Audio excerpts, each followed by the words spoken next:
2024. That will be on the Facebook page, so you can watch that back, and all the details as well on how you get those nominations in nice and early if you can, please. That would be very, very helpful for the organisers. There's 13 categories to nominate in and recognise some brilliant sportsmen and women from across the county.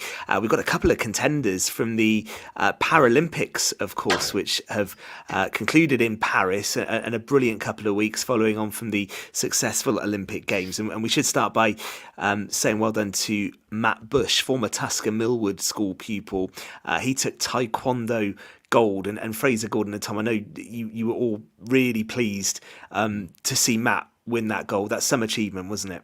Another feather in the cap for Gordon's little Prendergast. I'm sure that's he's got a cut. Yeah, look, he went to Prendergast school. We taught him everything he knows. He knows that as well. Tremendous competitor, obviously a world champion as well. And I remember when he was last on you saw his determination and his dedication to that sport. And fantastic to see him to win gold in Paris. It really was thoroughly deserved as well.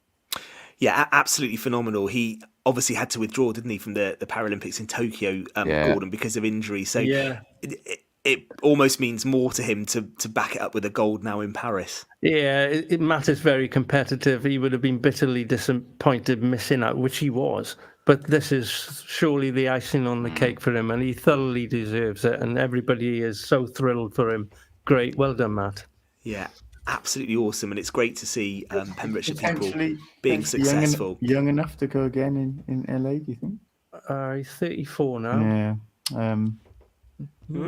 Never rule anything out, do you? With how strong he looked in France, I think he's so talented. He could probably try his hand at a different sport and still get to the right level to compete. Because Taekwondo is his second sport. Of course, he came to that late in the game. Yeah, huge well done to Matt. Also to Jodie Grinham, who is originally from Haverfordwest, doesn't live in the county anymore, but definitely a Haverfordwest girl. So we'll say well done to Jodie, who took the gold in the mixed team compound archery event. Her gold medal, all the more special as well, because she won it whilst being 32 weeks pregnant as well. I mean, and it's just unbelievable. All of that is naive to say that you just stand there in archery and fire a bow, so it doesn't affect you if you're pregnant or not. Obviously the body change. Well, anyone who knows it, who's had a pregnant partner, they can be hormonal. It can mess with their emotions in the nicest possible way and their concentration. And having an arrow in the hand, is that possibly the best thing to have? I wouldn't have given one to wouldn't have given one to my wife at 7 months pregnant, or we've got out the kitchen. But no, just to be going through that process and then to have that level of focus to win a Paralympic gold, that's phenomenal. That is phenomenal. Incredible. So well done to Jodie. She also took the bronze medal a couple of days earlier as well in the individual compound event. The first openly pregnant woman to win a Paralympic medal. So incredible. A really great effort. Most of the athletes wouldn't be allowed to compete, but under those circumstances, she could.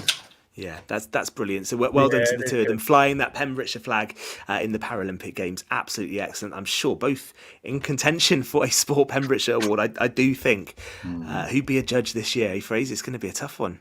Yeah. Don't come to me if you miss out, please. You've told everyone on the radio now. Exactly. It will be brilliant to judge those awards, no doubt. We were hoping to have the conclusion of the final cricket competition, I think, for 2024. It was hoping to be concluded this weekend. That's the midweek T20 competition. Unfortunately, rain stopped play, didn't it, Fraser?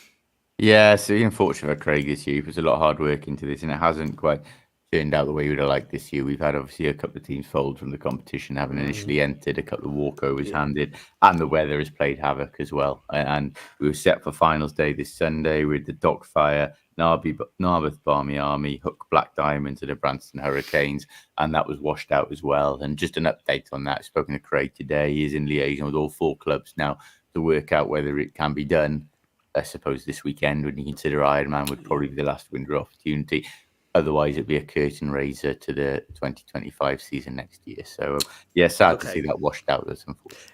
It makes it tricky though, doesn't it? That when you get into September now, let's say with Ironman, football started, rugby started, and the further into September you go, you've kind of moved on from the cricket season. So it's a real shame because Craig does run that voluntarily, and it has been a popular tournament. So hopefully they'll find a way, and if it has to be that this year's competition kicks off next season, so be it. And let's hope we get more interest from teams as well next season. Good luck to them with that. We'll let you know when the final decision's made. Gordon, you've had a good message come in whilst we've been on the air this evening, haven't you? Yeah, talking about the Haking-Clarbeston road game, the man in the middle was Dean Driscoll, former Moncton and Penna Robins player, and he's just starting his referee, and he was in the lower leagues last season, and now he's been given a job of doing first division games, which he's delighted about, and I am as well. He said it was great to see you at the Obs on Saturday.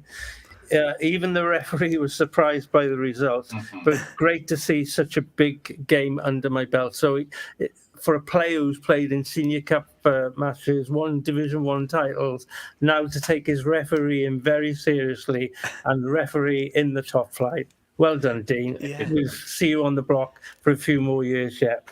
Yeah, that's a great message, actually. And it is good to see like a former player. I always think that they're great people to ref because they know how to ref games. They get the respect. They know how to talk to the players as well. Not to say you can only do that if you play, but it does help with that communication, doesn't it? So 100%. That's great to see. And it's the age-old argument a lot of officials will fire back when they criticise. Why didn't you take it up yourself? And Dean has, to be fair to him. So, walk the walk. So, no, good on him. And we need more people like that who've played the game really young coming through. Yeah, spot on. Listen, Bellamy ball is going rather well for Wales. They're still 2-0 up in Montenegro. It's been chucking it down with rain all night as well. Very open, Fraser. I think this new Craig Bellamy style, but Wales still 2-0 up, so you'll take that.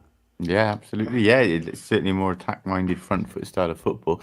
Chaotic, so it could be a bumpy ride, but no, plenty to admire so far. Yeah, absolutely right. Well, listen, that is about it from us. We are going to hand over to KT for the mood train. I don't know if there's any cake in the studio. There should be, because it's 5 years of KT hosting the mood train tonight. So from us all on Pure West Sport, we love handing over to you, KT. Many happy returns. I think it's your round as a result of the fact that you're 5 years old today. So hopefully you'll buy a few to celebrate. So have a great show. Happy birthday to the mood train and KT, 5 years old today. We will be back next Monday, 7 till 9 on Pure West Sport. Good night.